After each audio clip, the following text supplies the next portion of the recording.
नमस्कार दोस्तों, आज मैं आप लोगों को एक कहानी सुनाने जा रही हूँ। हो सकता है ये कहानी को सुन के आपकी ज़िंदगी को भी बदल के रख दे। तो कृपया इस कहानी को ज़रा ध्यान से सुने। एक गांव में दो दोस्त रहते थे।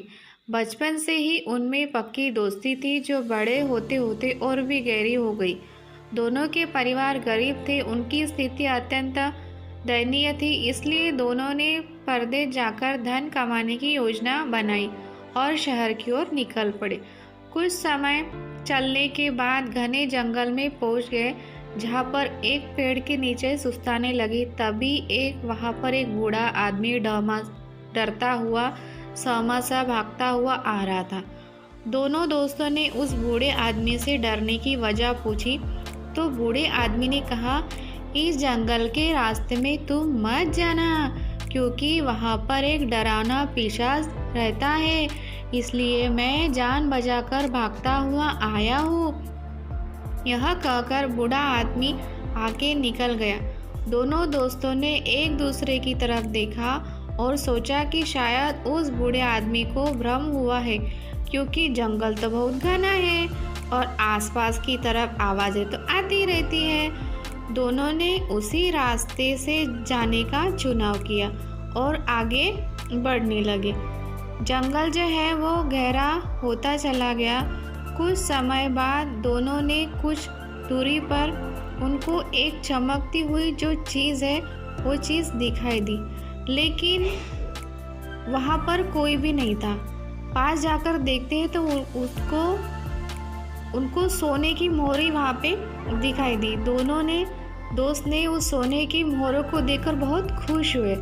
अब दोनों दोस्तों ने सोचा कि परदेश जाकर हमें काम करने की कोई ज़रूरत नहीं है। दोनों दोस्तों ने सोने की मोहरों को बराबर हिस्से में बांट लिया और दोनों दोस्तों का जो मन में लालच की भावना भी आ गई और दोनों दोस्त बहुत खुश होने का नाटक भी करने लगे।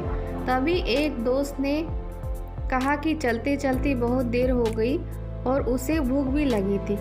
उसने दूसरे दोस्त से कहा कि तुम पास के गांव जाकर कुछ खाने को ले आओ, जब मैं इन दोनों मोहरों की रक्षा करता हूँ। दूसरा दोस्त भोजन लेने के लिए पास के गांव चला गया और वह खाना लेकर आ रहा था, तो उसने सोचा क्यों ना दोस्त को खाने में जहर मिला दिया जाए, जिससे सोने की जो मोहरें हैं वो मोहरें बांटने भी नहीं पड़ेगा और इस दुनिया का मैं सबसे बड़ा आदमी भी बन जाऊंगा।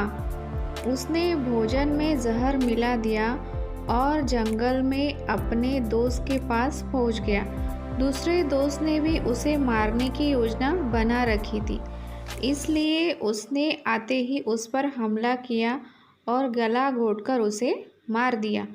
अब सोने की मोहरें है उसे मिल चुकी थी।